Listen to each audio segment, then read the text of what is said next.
Bonjour à tous chers compatriotes, chers amis de Télé7, la chaîne républicaine, et tous ceux qui sont en train de suivre en ce moment ici sur www.telechangu.com et même sur poussoinica.com, notre web TV personnelle. C'est donc votre émission Diaspora Active. Le principe de l'émission, c'est qu'elle s'est fait plutôt en frangala, donc mélange et français, na lingala. Et Diaspora Active, à la différence, il y a question-réponse, c'est qu'ici nous vous proposons vos compatriotes de la diaspora ou ceux qui s'intéressent à la République démocratique du Congo, mais qui font quelque chose de positif pour l'Amboganabiso, pour la République démocratique du Congo. Alors que question-réponse, c'est vraiment débat essentiellement politique, économique, social, culturel. Alors aujourd'hui, sujet ça et moi est belé. Donc mon premier invité, c'est donc Monsieur Jean-Jacques Ben, il est entrepreneur ici dans la diaspora, mais à Memelibiso Sango, il y a Mbote. Donc Mbote, bon, à Kinshasa, vous savez que Mbote, Zali, bonjour. Alors Monsieur Jean-Jacques, bonjour. Bonjour. Alors Mbote, comme je le dis, je ne sais pas, vous avez la liberté de le faire en lingala ou en français. Mbote chez nous c'est bonjour. Alors Mbote chez vous c'est quoi finalement? C'est bonjour aussi. Ça peut être Moyo, ça peut être Jambo. Et Mbote c'est le bonjour pour tout le monde. Voilà. Alors, mais finalement, votre projet Mbote, c'est quoi concrètement? Alors, le projet Mbote, pour être précis, c'est la radio Mbote. Et encore pour être encore plus précis, c'est la web radio Mbote. Donc il s'agit ici de mettre en place une plateforme qui est en même temps, qui a deux faces, donc un côté web, qui est un site internet, et la possibilité d'écouter des émissions radiophoniques via le même canal, le canal via Internet. De votre site Internet. Voilà. Alors, est-ce que vous avez déjà une équipe de production? Vous avez quelque part un studio? Ou bien, voilà, vous êtes encore au niveau de projet, comme vous le dites, et que ça pourra être opérationnel peut-être dans quelques jours et quand? Alors, Radio Mbote va être lancé le 30 juin de cette année. Donc, le 30 juin 2013 sera lancé Radio Mbote. Donc, alors, à cette occasion-là, pour vous répondre, nous avons l'avantage avec le web, c'est que nous pouvons faire des choses avec extrêmement peu de moyens. Et nous ne sommes pas lancés dans une aventure... Et l'audience aussi est très élargie. L'audience est très élargie. Internet, c'est le monde entier, effectivement. Nous ne sommes pas lancés d'emblée dans une aventure en images, comme vous le faites si bien, cher monsieur Poussoinica. Et ici, parce que c'est très lourd, voilà. Et nous avons choisi un média qui puisse répondre à nos besoins et surtout à nos moyens financiers actuels. Donc, c'est plus des moyens que je considérerais des moyens privés. C'est beaucoup plus dans le privé pour pouvoir créer un jour un média qui puisse aussi avoir la liberté d'expression.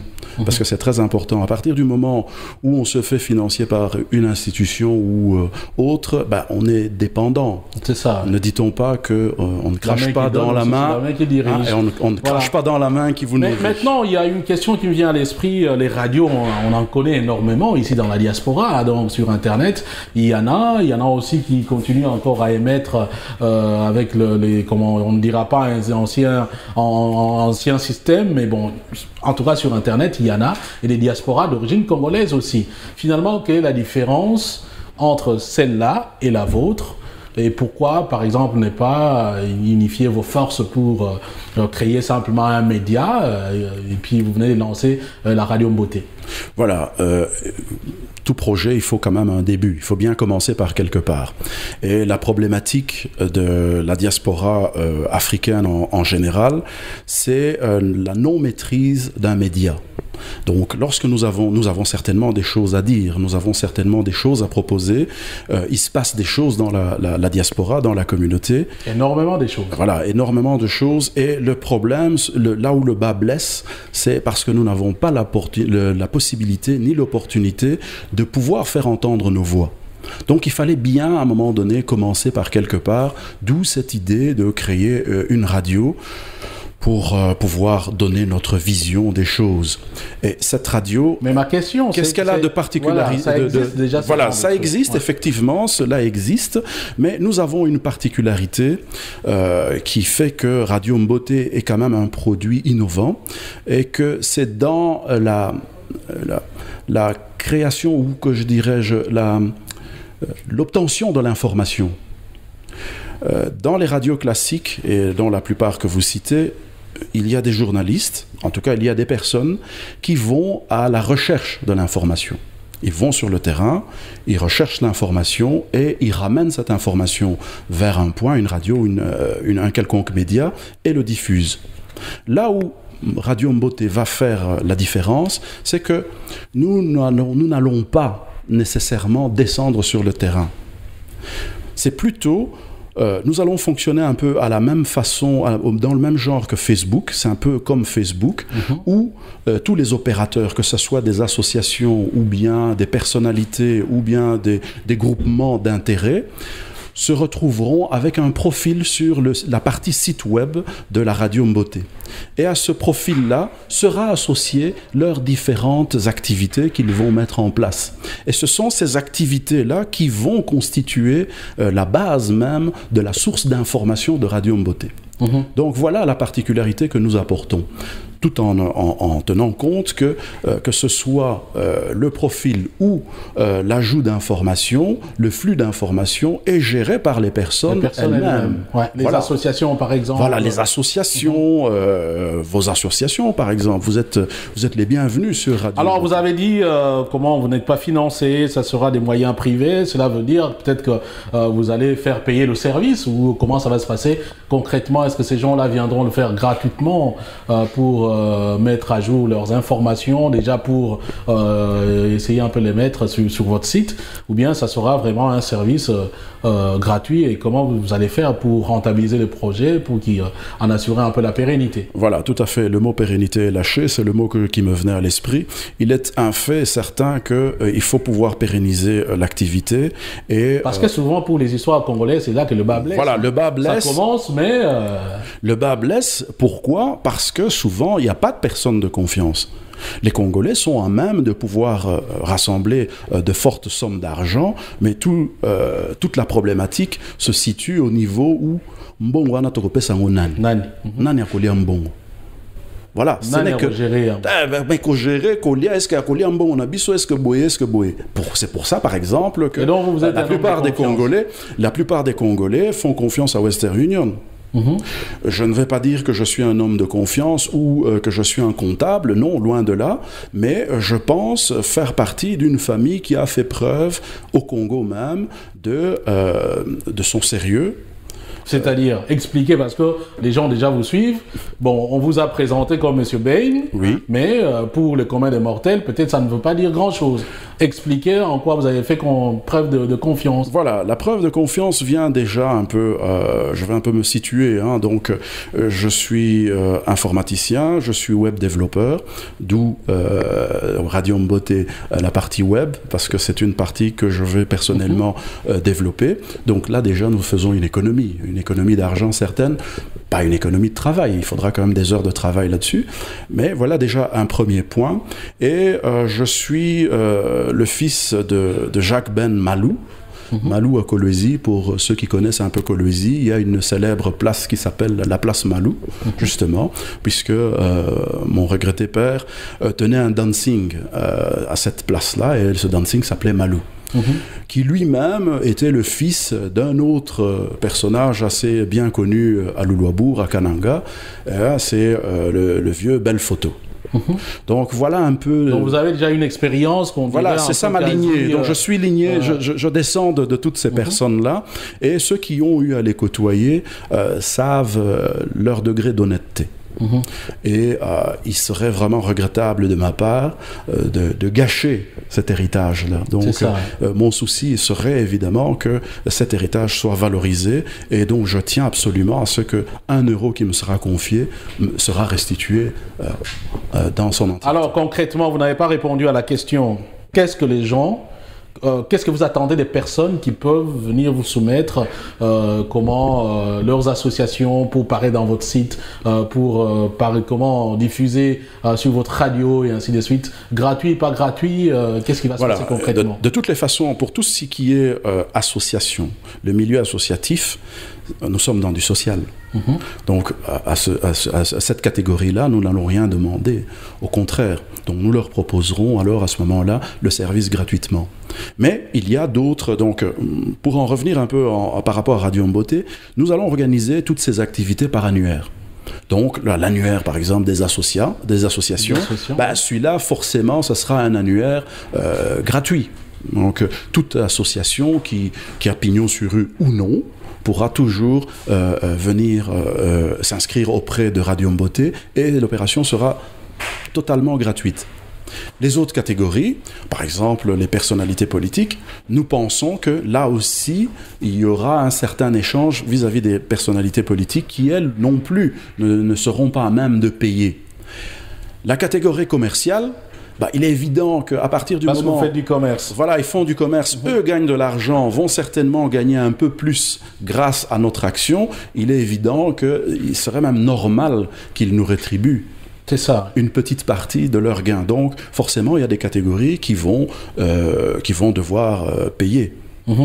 Mais n'oublions pas que finalement Radio Mboté c'est quelque chose qui va servir toute la communauté et la communauté, donc les dons et autres sont les bienvenus aussi. Voilà. Alors essayez un peu, parce que on est arrivé un peu au terme du temps qui vous est imparti, essayez un peu de pouvoir repréciser à l'intention de nos téléspectateurs qui vous suivent en ce moment ici, sur Internet et à Kinshasa, finalement l'échéance c'est quoi? Quand est-ce que vous serez opérationnel en Belgique et puis sur Internet beaucoup plus dans le monde entier? Voilà, donc les échéances sont, comme je l'ai dit au début de mon intervention, le 30 juin 2013, c'est le lancement de la radio. Donc, sur Internet, les gens n'auront qu'à taper www.mboté.info et ils tomberont sur la page du site web. Et sur cette page-là, il y a aussi l'accès à la radio audio. Donc on peut écouter les émissions, on peut écouter ce qui se passe. Donc ça c'est pour le 30 juin. Après le 30 juin, une fois que Radio Mboté sera lancé, comme ça va être lancé durant la période des vacances, les émissions radiophoniques seront surtout des émissions de musique pendant les 2 mois, donc le temps de faire connaître. Et puis alors, à ce moment-là, après le 1er septembre, là nous lançons maintenant notre grille. Alors, pour terminer aussi, je vais conclure par 3 mots. 3 mots qui sont essentiels pour moi. Le premier, c'est communication. Le second, c'est plateforme. Donc, ce que représente Radio Mboté. Et le dernier, c'est un mot canadien que j'aime bien, qui est réseautage.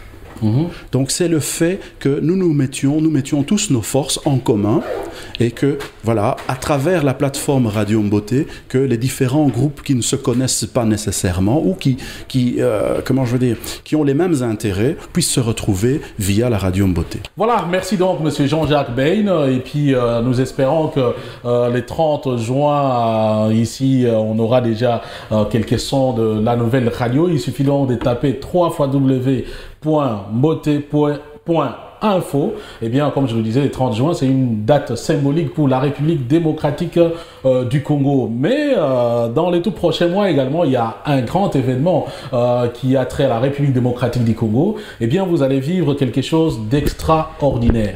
Et quand je dis quelque chose d'extraordinaire, c'est-à-dire que je ne suis pas en train de mâcher mes mots. Et le fleuve Congo va se transporter ici en Belgique. Et le promoteur du projet, c'est quelqu'un aussi d'origine congolaise, monsieur Olivier Kayomo. Bonjour. Bonjour, frère. Alors, c'est quoi finalement cette histoire-là du fleuve Congo qui vient ici en Belgique? Nous sommes dans l'imaginaire. Je crois que c'est un pays, la République démocratique du Congo, il y a parmi les mots la souffrance, c'est que la jeunesse a perdu ses rêves ou ne sait plus rêver. Je crois que pour construire un pays, nous devons apprendre à rêver. Nous devons donner à nos enfants l'envie de rêver, de reconstruire, etc.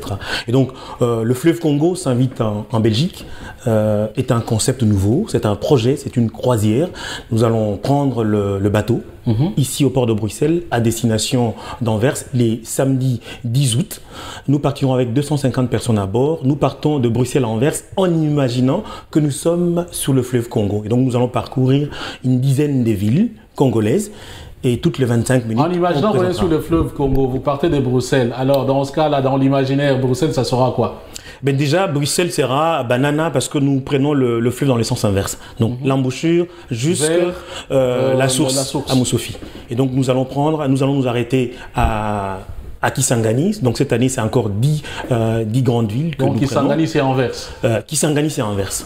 Dans ces concepts-ci, nous sommes dans l'imaginaire. Je disais bien que c'était important. Alors, on me pose beaucoup de questions, mais imaginez aujourd'hui que Paris, c'est la ville la plus visitée au monde, grâce notamment à la Tour Eiffel. Et la Tour Eiffel, c'est une idée qui a jailli dans la tête de Gustave Eiffel. Voilà. On a pensé que c'était tas de ferraille, mais aujourd'hui, ça fait une entrée fantastique sur le plan le plus visité en France. Et donc, c'est pour vous dire que la force de l'imagination est extraordinaire. Donc voilà, nous allons inviter le fleuve Congo en Belgique et nous donnerons la parole à la diaspora congolaise, mais pas seulement, aussi à des anciens, à des Belges qui ont été au Congo et qui certainement ont quelque part envie de parler, de s'exprimer, de donner des anecdotes.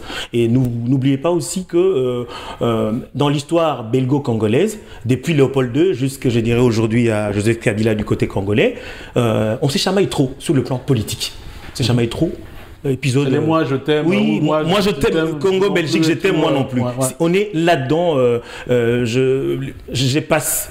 Mais non, ici l'idée était de se dire, mais tiens, pourquoi est-ce que nous ne donnerons pas la parole, nous n'inviterons pas la société civile belge et congolaise, qu'elles se rencontrent véritablement, qu'on ait le temps d'échanger, d'écouter les uns les autres, surtout que dans la composante belge de ceux qui ont été au Congo, c'est une génération qui est en train de se terminer. Je crois qu'il est important d'aller leur donner les micros, d'écouter un peu, certainement peut-être qu'il y aura des anecdotes. Alors concrètement, comment ça va se passer? Concrètement, les gens vont venir, nous allons prendre le bateau, et nous prendrons le bateau au port de Bruxelles, en direction d'Anvers, aller-retour. Il y aura à boire, à manger dedans, mais nous sommes dans une thématique qui voudrait que nous puissions inciter ceux de la diaspora, premièrement, mais aussi les autres, à penser à investir dans le secteur maritime et fluvial au Congo. Et donc, dans les bateaux, il y aura des stands, des entreprises qui travaillent dans ces secteurs-là. Je donne l'exemple notamment du musée de Tervuren, qui est notre premier partenaire, qui a une exposition Le Fleuve Congo jusqu'au mois d'octobre. Et donc, le Fleuve Congo, exposition Fleuve Congo du musée de Tervuren va s'inviter, sera présent dans le bateau. Ça sera une occasion pour les différentes convives de pouvoir s'en saisir. Il y a aussi les entreprises qui travaillent dans les secteurs maritimes. Je donnerai l'exemple d'une entreprise qui vend les baleinières. Simplement, les moteurs hors bord. Nous savons que nous en avons besoin et que le Congo, parmi ses richesses, il y a aussi les bassins, il y a les cours d'eau. N'oubliez pas, ici je rappelle que le fleuve Congo et tous ses affluents fait ensemble dans ces voies navigables à peu près 14 166 km de voies navigables. Ça équivaut à peu près au réseau routier de l'Europe occidentale. Donc là, il y a un potentiel. Ici, l'idée, c'est dans le concept de manière conviviale, inciter la communauté congolaise, la diaspora congolaise, à penser à investir dans les secteurs maritimes. Donc, ceux qui vendent les baleinières seront là. La diaspora est réceptive au projet ou bien il faut encore ramer comme on en a l'habitude, il faut le dire. C'est vrai que là, vous voyez que c'est un projet assez ludique et c'est une balade. Hein. C'est une croisière, c'est pendant l'été, c'est estival, c'est attrayant, c'est très accrocheur. L'année passée, nous l'avons déjà fait une première édition avec 80 personnes, nous les avons eues en 3 semaines.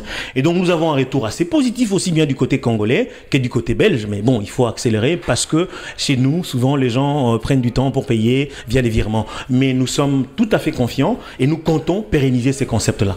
Voilà, alors essayez un peu de nous préciser la date, l'heure du départ, voilà. Et puis voilà, et comment vous avez dit, comment ça s'organise, donc la date, l'heure du départ, l'heure de retour, et ainsi de suite comme ça, au moins les idées des gens sont fixées. Voilà, la date c'est le samedi 10 août, rendez-vous au pont Van Praat, port de Bruxelles, à 9h, ça c'est de 9h à 9h45, ça sera l'embarquement, à 10h nous quittons le port de Bruxelles à destination d'Anvers, et nous allons revenir au port de Bruxelles à 18h30. Eh bien, c'est payant, évidemment. Il faut prendre contact soit via Facebook, c'est le Fleuve Congo croisière, le Fleuve Congo s'invite en Belgique simplement, ou bien vous prenez contact au 0489 72 0037, 0489 72 0037 pour des réservations, etc., etc. Donc, nous sommes prêts et nous allons faire une balade ensemble, mais à thème.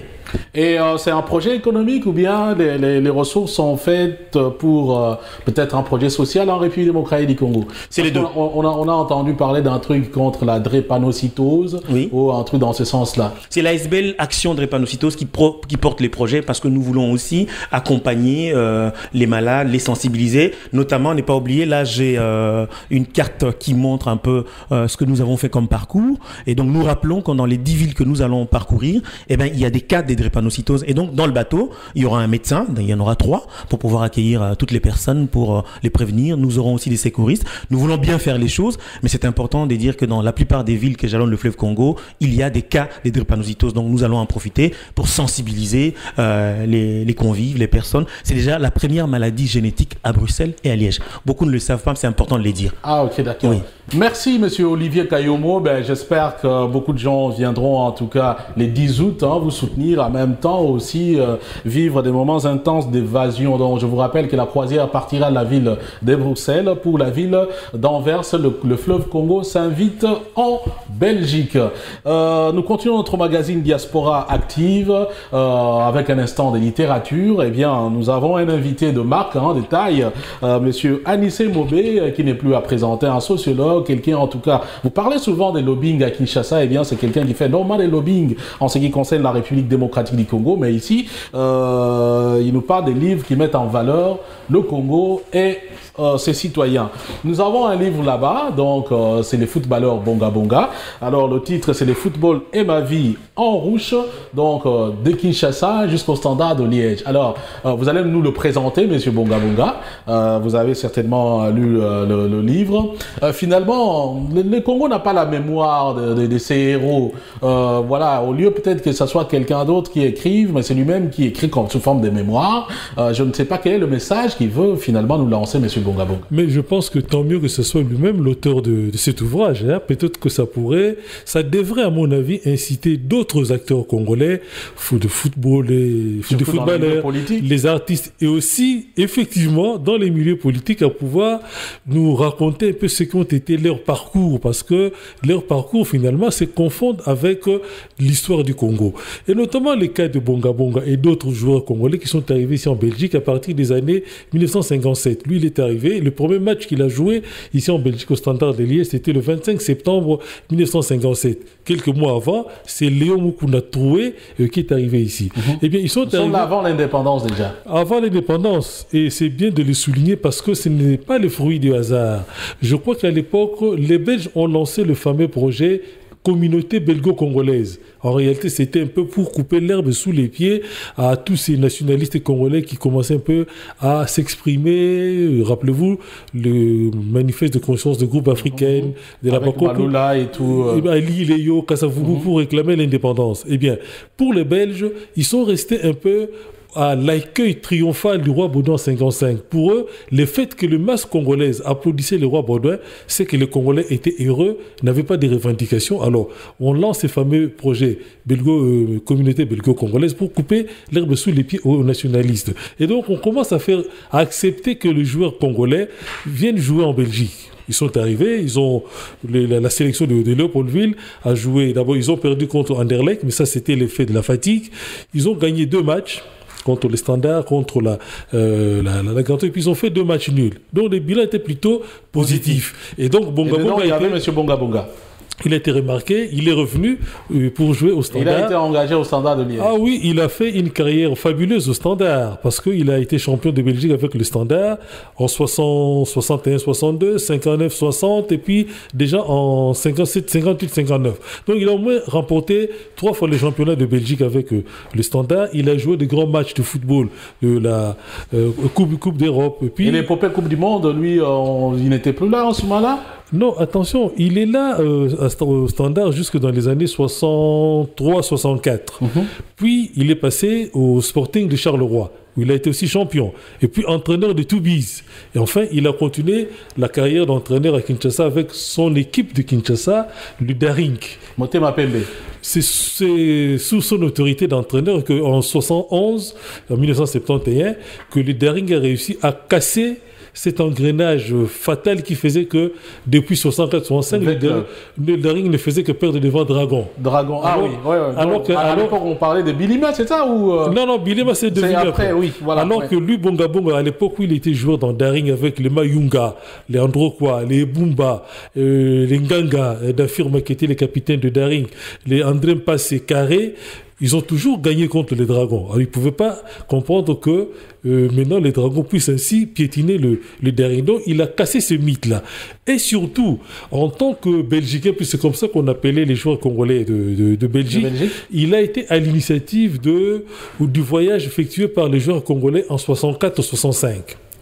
Ils ont joué 2 matchs au mois de janvier 65 contre la sélection de Katanga, de Chaba, et puis contre la sélection de Léopoldville. Nous avons été tellement émerveillés par ces 2 matchs-là que petit à petit a germé dans l'idée des Congolais. Mais si un jour on pouvait faire revenir ici nos joueurs congolais qui sont en Belgique, ça a porté des fruits puisqu'ils sont revenus en 66-67. C'est grâce à cela qu'en 68, nous avons remporté pour la première fois la Coupe d'Afrique des Nations. Mais ça a été un processus assez continu. Hein. Alors finalement, vous qui le connaissez, quel regard fait-il? Est-ce qu'il le signale dans le livre par rapport à ceux qui viennent actuellement, la façon dont ils se comportent, la façon dont ils sont également considérés ici?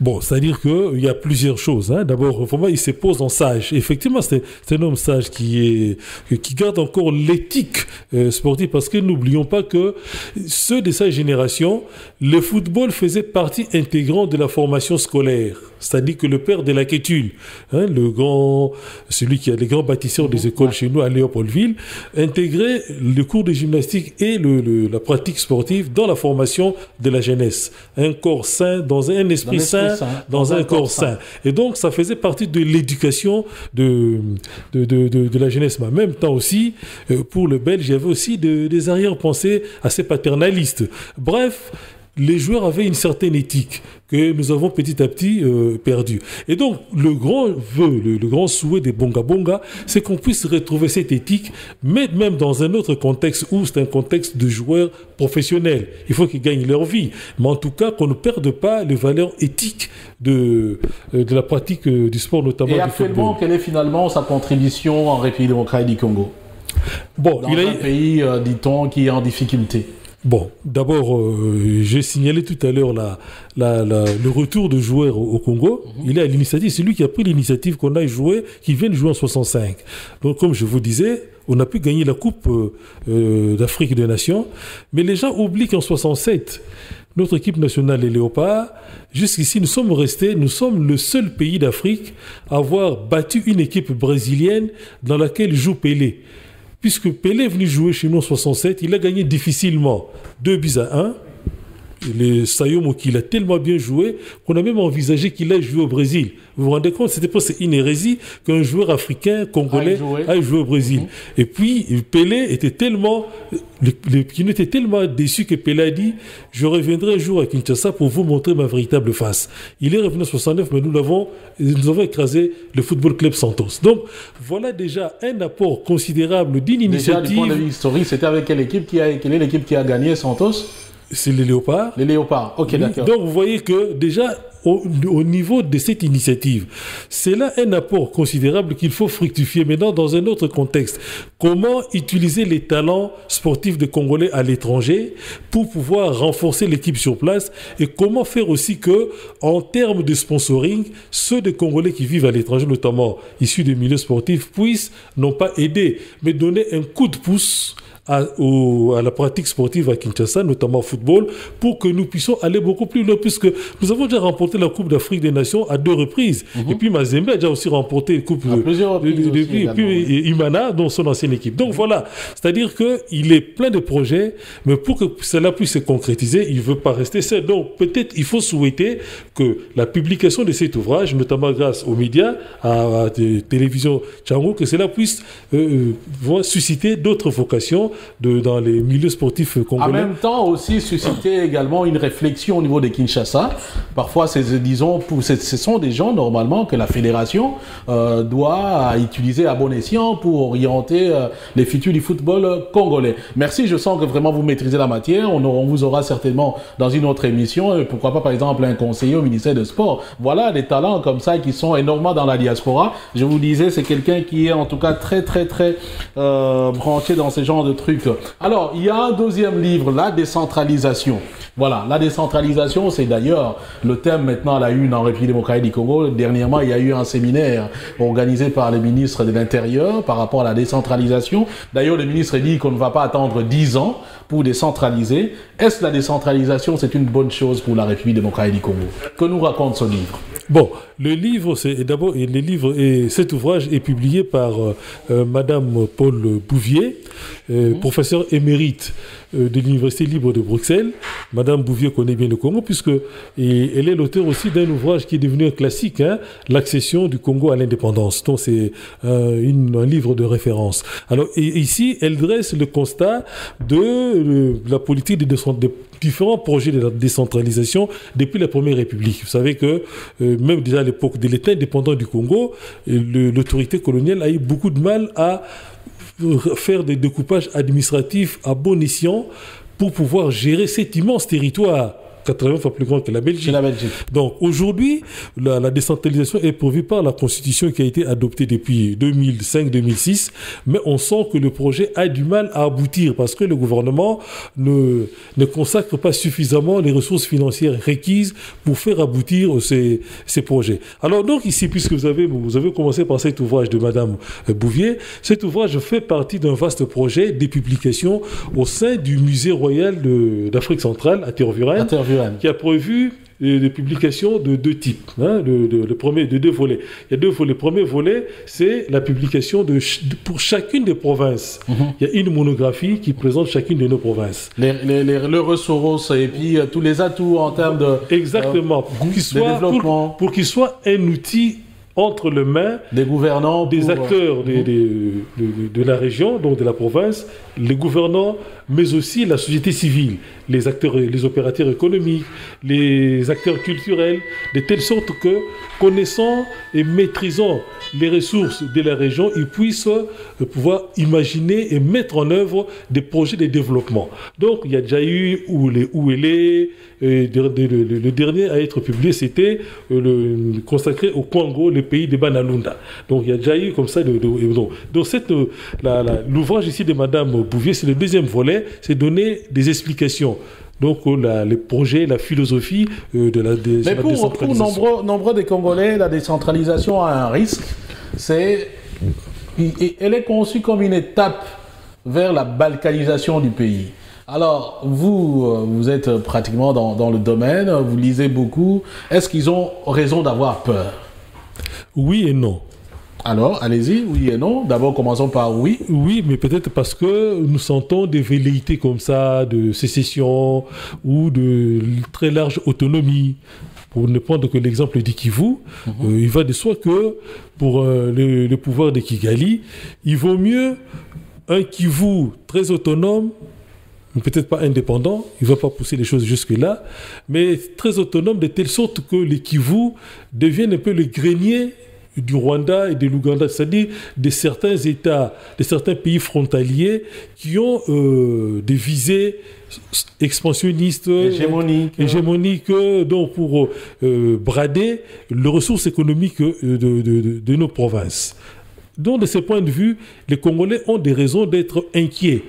Mais de ne pas avoir peur. Un peuple ne doit jamais avoir peur, mais d'être inquiet. Ouais. Ce qui veut dire qu'il faut prendre des précautions, des mesures pour vaincre, pour éliminer les causes de cette inquiétude.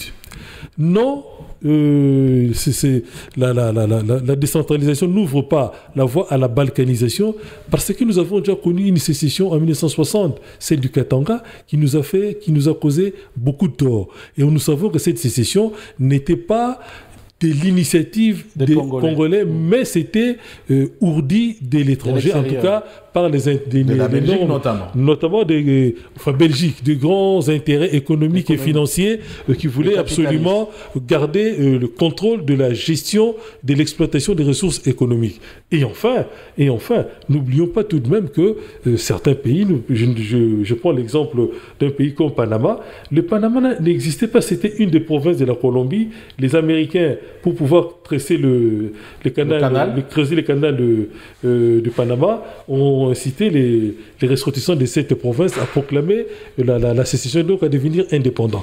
Donc, riche de toute cette histoire-là, nous sommes à mesure donc de pouvoir utiliser... Tout près de chez nous, ici, il y a la Yougoslavie, il y a le Kosovo... disons, je dirais plutôt le Sud-Soudan.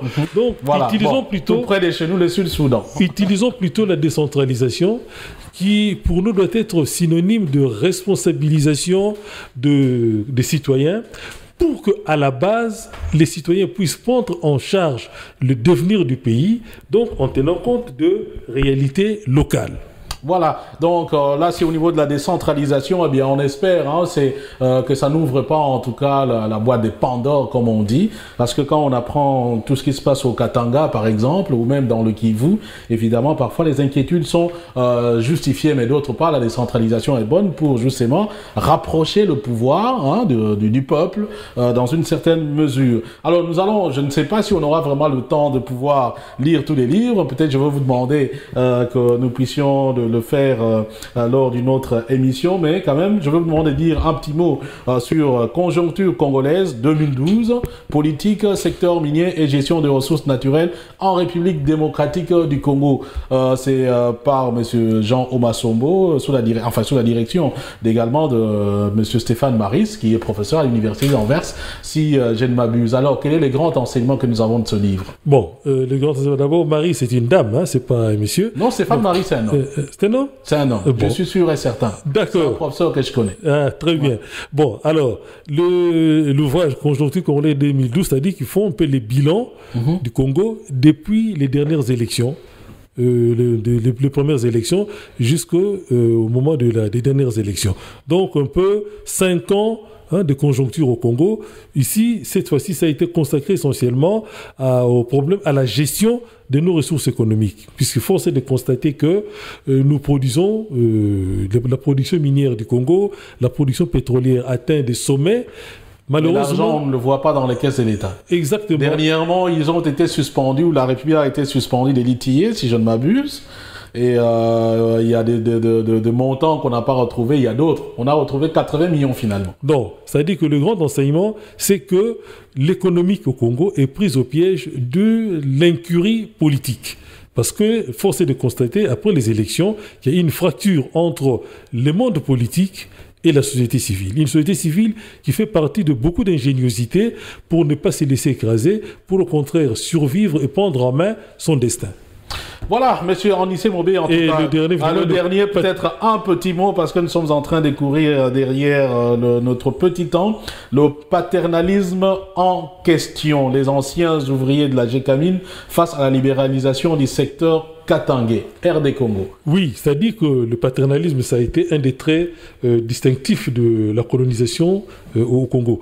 Et au Katanga, ça a été expérimenté au sein de l'union minière. C'est-à-dire que l'union minière prenait en charge la vie des ouvriers, presque depuis la naissance. Donc, vous voulez dire, le travail était considéré comme un don dans une certaine mesure? Pas un don, mais il fallait stabiliser la force ouvrière, la classe ouvrière, la stabiliser en termes d'octroi des avantages sociaux, médicaux, s'occuper de la scolarisation des enfants, s'occuper même du paiement de la dot d'un ouvrier qui allait se marier, et puis surtout formater idéologiquement les ouvriers, souvent avec l'aide des congrégations religieuses. C'est-à-dire que comme ça, on peut assurer une reproduction, notamment à la fois sur le plan physique et surtout sur le plan culturel et idéologique de cette classe ouvrière pour qu'elle continue à travailler au sein de la société dans la logique qui était celle de l'union minière, c'est-à-dire rentabiliser le grand capital. Donc ce paternalisme-là a disparu, ou plutôt on n'en retrouve plus des traces depuis qu'il y a libéralisation du secteur minier. Alors l'auteur, M. Benjamin Ribers, s'interroge sur ce qui est devenu ces paternalismes-là. N'oublions pas que l'union minière est née d'un contrat signé entre une société privée à qui l'État indépendant du Congo avait confié l'administration du Katanga, c'est les fameux CESCA, le comité spécial du Katanga, et des multinationales anglo-saxonnes. Voilà, merci monsieur Anissé Mobé. Eh bien, je vous rappelle, comme disait Marcus Garvey, un peuple sans connaissance de son histoire ressemble à un arbre sans racines. D'ailleurs, un Mundele disait, Sorongo Bombe la noire et logo, ça y a un livre. Mais comme nous savons ces secrets-là, donc nous devons également apprendre à lire. Et donc, merci à votre télé de pouvoir consacrer un temps d'antenne aux ouvrages. Merci beaucoup. Donc, Conjoncture congolaise 2012, le paternalisme en question, là nous parlons du Katanga, la décentralisation en République démocratique du Congo, et puis très important, c'est écrit par un Congolais lui-même, donc le football est ma vie en rouge, donc de Paul Bonga Bonga, Bonga Bonga, joueur de standard issu du Daring de Kinshasa, et qui venait de l'équipe Union. Parce qu'il y a des Veclébiens, des Imaniens, des Bilimiens, Dragomènes comme on dit, maintenant il y a des Mazembiens, alors vous? Mais c'est-à-dire que l'appartenance à, disons, à être supporter de telle équipe ou bien admirateur de tel orchestre, c'est parmi les éléments d'identification d'un Quinois. Ça fait partie de la culture quinoise. La question, vous, Daringmen, Veclébien? Je suis né Daringmen et j'espère que je resterai. Vous êtes encore Daringmen. Voilà. Donc, M. Anissé Mobé, c'est un Daringmen. Merci en tout cas de nous voir, surtout de vous être déplacé de Paris jusqu'ici à Bruxelles. Prochainement, c'est peut-être nous qui allons venir vers vous. C'est donc Diaspora Active. Nous allons terminer par quelques nouvelles diplomatiques, politiques. Un Rwandais à la tête de la force onusienne au Mali. Pourquoi pas un Congolais? C'est une question qu'on se pose. Quelles sont les implications diplomatiques, et puis la brigade d'intervention en République démocratique du Congo, et puis l'élection de M. Malou Malou, est-ce que cela a une implication en ce qui concerne la vision du pays, beaucoup plus par rapport aux Européens, parce qu'il semble que M. Malou Malou a été soutenu par les Européens en 2006. Et donc, tous ces sujets, pour en parler, j'ai donc mon consultant en relations internationales, Henri Kamandé Zouzi. Henri, bonjour. Bonjour. D'abord, je commence par te présenter mes condoléances pour les décès de papa, donc monsieur Vincent Zouzi Moulamba, donc c'est le père de notre consultant. Pour ceux qui avaient suivi notre précédente émission avec madame Zouzi Wambombo, eh bien le père en question c'était le père de mon frère et ami et consultant Henri Kamandé Zouzi. Alors, commençons par une première question. Tout le monde a suivi le Rwandais Jean-Claude, je pense, Jean Bosco Kazura et pour le moment le chef militaire de l'ONU au Mali, la mission des Nations Unies pour la stabilisation de la région du Mali. Et alors qu'à Kinshasa, on a toujours parlé de la diplomatie congolaise qui marque des points. Le Rwanda, c'est un pays qui est cité dans tout ce qui a trait à la déstabilisation de la République démocratique du Congo, mais on a l'impression que c'est le même Rwanda qui est en train de squatter les différentes structures des Nations Unies. Récemment élu au Conseil de sécurité comme membre permanent du Conseil de sécurité, non permanent du Conseil de sécurité, et puis là au Rwanda, pouf, c'est un Rwandais à la tête. Bon, nous n'avons rien contre les citoyens rwandais, mais nous parlons simplement du point de vue diplomatique. Mais est-ce que là, il n'y a pas un problème au niveau du Congo, par exemple? Non, écoutez, je pense que de ce point de vue-là, il faut être cohérent. Le Rwanda bénéficiait à la fois du mobile et de l'opportunité. Le mobile, c'est tout simplement la présence de ce pays au Conseil de sécurité. Il faut quand même rappeler que c'est depuis le 18 octobre 2012 que l'Assemblée générale des Nations Unies a validé la candidature du Rwanda et d'autres pays pour entrer comme membre non permanent au Conseil de sécurité. Et c'est depuis le 1er janvier 2013 que ce pays siège officiellement. Je rappelle également que pendant tout le mois d'avril, c'est le Rwanda qui a présidé le Conseil de sécurité. Et j'en arrive à l'opportunité, puisque vous pensez bien que lorsqu'un pays a l'opportunité de siéger en tant que président du Conseil de sécurité au sein même de cette instance, eh bien, ce pays s'organise tout simplement pour pouvoir être informé des possibilités qu'il a de pouvoir peser d'une manière ou d'une autre sur le plan diplomatique. Et donc, le choix qui a été porté sur ce général rwandais ne me paraît pas surprenant. D'abord parce qu'il faut rappeler que c'est la résolution 2100 du Conseil de sécurité qui crée la MINUSMA, la mission des Nations Unies pour la stabilisation du Mali, qui remplace la MISMA.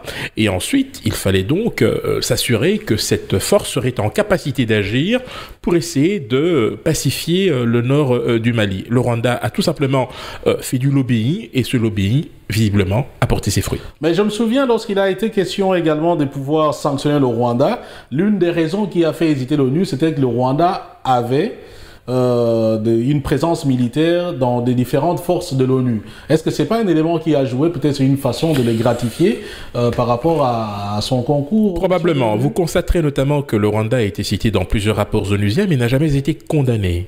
Alors, certains diront que c'est paradoxal, pas du tout. Il appartenait à la partie congolaise de pouvoir apporter, au-delà de ce qui était indiqué dans les différents rapports, des preuves tangibles de leur application. Mais les rapports viennent de l'ONU également. Bien entendu, mais les Nations Unies n'ont pas réussi à trancher cette question-là. On peut dire à ce niveau-là que le Rwanda a fait preuve de capacité manœuvrière pour ne pas être sanctionné par le Conseil de sécurité. Je rappelle par ailleurs que lorsque la candidature du Rwanda a été officiellement adoptée, c'était le 20 janvier 2012 à Addis Abeba.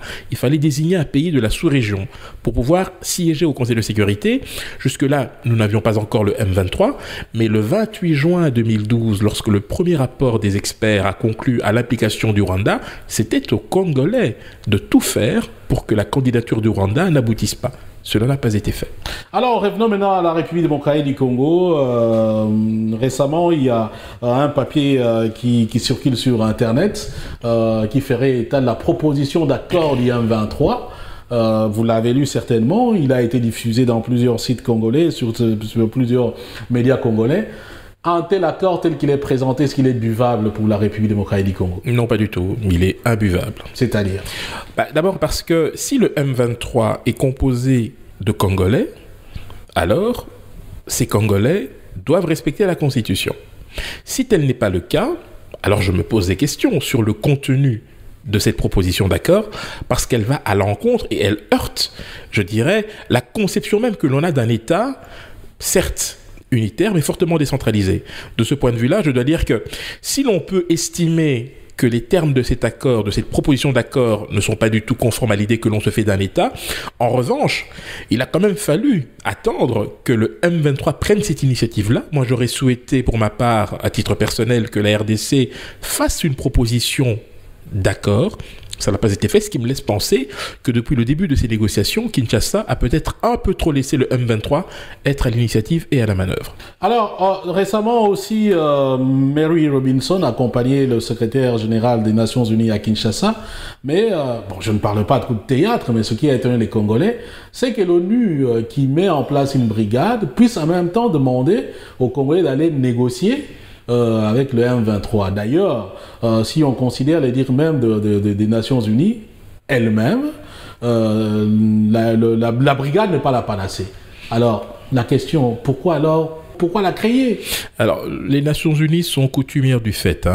Les incohérences ont toujours été légion dans le chef des Nations Unies. Mais il faut bien se mettre dans le contexte. À l'heure actuelle, je pense qu'il fallait apporter une réponse à la fois politique et militaire à la situation de l'Est. Si je prends le chronogramme des événements, vous constaterez que le 24 février de cette année a été signé l'accord cadre d'Addis Abeba. Dans les points qui sont inscrits dans cet accord, il est prévu notamment l'envoi d'une brigade qui pourrait venir sécuriser au besoin les populations, mais surtout éradiquer. Cela a été confirmé ou en tout cas précisé dans la résolution 2098 adoptée le 27 mars dernier par le Conseil de sécurité. Et là, il est clairement indiqué que cette brigade ne vient pas se substituer à l'autorité de l'État et encore moins au travail que doivent effectuer les forces armées congolaises de la RDC. Je crois qu'il faut que les autorités congolaises ôtent cette idée saugrenue de leur esprit qui consiste à penser que l'arrivée de cette brigade viendra régler tous les problèmes. S'agissant maintenant du M23... mais elle a une mission de combat. Tout à fait. Alors, il faut être un peu plus prudent. D'abord parce que selon moi, les raisons qui ont prévalu à l'adoption de cette résolution, ou à tout le moins la manière dont ont été qualifiés les groupes armés, a été faite sur une base erronée. Pourquoi? Parce que les groupes armés, par définition, du moins ceux de l'Est de la RDC, ne sont ni homogènes, ni organisés. Ils sont plutôt très mobiles. Et à partir de là, concevoir une brigade d'intervention dans un contexte de guerre conventionnelle a été une erreur. Ce qui me fait dire d'ailleurs que la première des missions qui devrait être celle d'éradiquer les groupes armés sera extrêmement difficile à mettre en œuvre. D'abord parce qu'il sera difficile de s'attaquer à tout le monde. Ensuite, parce que cela ouvrira la boîte de Pandore pour d'autres groupes armés qui pourront toujours se réorganiser pendant que l'attention de la MONUSCO, via cette brigade d'intervention, sera focalisée ailleurs. Mais pour répondre précisément à votre question, savoir pourquoi est-ce qu'on contraint Kinshasa à négocier avec le M23 alors qu'on le considère comme un groupe terroriste, eh bien, c'est tout simplement un moyen de pression. Et on peut dire globalement que cette pression a tout de même porté ses fruits, parce que je rappelle tout de même que le M23 a accepté de revenir à la table des négociations et qu'entre-temps, cette brigade, dont on doit en principe achever le déploiement à la mi-juillet, a déjà commencé à effectuer des patrouilles aux alentours de Goma. Alors, dernière question, vous êt en Belgique, la CENI a un nouveau président, M. Malou Malou, qui a organisé les élections de 2006. Ici en Belgique, on dit, voilà, c'est quelqu'un de l'Union européenne. Alors, vous faites également du lobbying, on vous voit très souvent également au Berlaymont. Est-ce qu'il y a vraiment des relations entre Malou Malou et l'Europe? Est-ce que le fait qu'il soit là, l'Europe pourra peut-être maintenant délier les cordons de la bourse, comme on dit, pour permettre la poursuite du processus électoral? On ne peut pas reprocher à l'abbé Malou Malou d'avoir des soutiens, des relais. Il a eu pour cela l'opportunité de s'en faire lorsqu'il a présidé la commission électorale indépendante de 2003 à 2011. Cela étant, le choix qui a été porté sur Malou Malou relève du choix de la société civile, même si par ailleurs l'Église catholique, si mes souvenirs sont bons, était résolument opposée à cette candidature. Maintenant, les choses étant entendu, il faut bien comprendre que à l'heure actuelle, l'abbé Malou Malou, quoi qu'on en dise, bénéficie effectivement du soutien d'un certain nombre de lobbies extérieurs, mais il faut quand même rappeler qu'en 2006, lorsque l'on a déploré l'enrôlement des mineurs et des enfants, c'était sous sa responsabilité. Alors je pense très sincèrement... Il ne fait pas confiance alors? Écoutez, à ce niveau-là, je pense que beaucoup de choses ont déjà été dites et prouvées. Simplement, je me demande si il n'y avait pas d'autres candidats dans un pays qui compte 70 millions d'habitants et qui ne manque ni de talent ni de génie. Merci Monsieur Henri Kamandezouzi, merci à vous tous de nous avoir suivis. C'est dans votre émission Diaspora Active. Eh bien, c'était en tout cas une émission, vous l'avez constaté, vraiment très relevée, avec des émissions, avec des invités de qualité et des actions qui sont en train d'être menées ici dans la diaspora pour la visibilité ou la bonne image de la République démocratique du Congo. Vous avez appris qu'il y aura une radio Mbote les 30 juin, il y aura une croisière, le Congo, le fleuve Congo s'invite en Belgique au mois d'août, plus précisément le 10 août. Nous avons parcouru quelques livres avec vous, avec M. Anissé Mobé, notamment un livre sur Paul Bonga Bonga, ancien footballeur congolais. Eh bien, vous avez eu des explications du point de vue diplomatique de tous les enjeux ayant trait à la République démocratique du Congo. Merci donc à tous mes invités. Je vous retrouve lors de la prochaine édition. Et d'ici là, portez-vous très très bien. Peace and love, frères. Ainsi soit-il. Et ce qui est dit, est dit.